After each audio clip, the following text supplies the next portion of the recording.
Tag-ulan na naman sa Pilipinas. Perfect time for a quick rainy day quiz. Ready? Tara! Alin ang natural remedy para sa ubo? A. Lagundi syrup. B. Candy.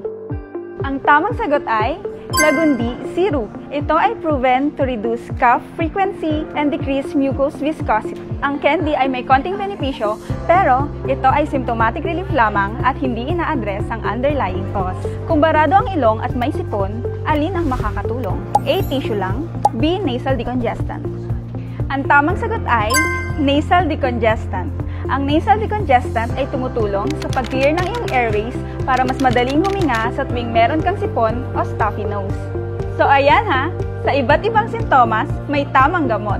Alalahanin ang mga gamot na ito para ready ka sa rainy season. For more rainy season essentials, para laging handa ngayong tag-ulan, ask your Watson's Pharmacist.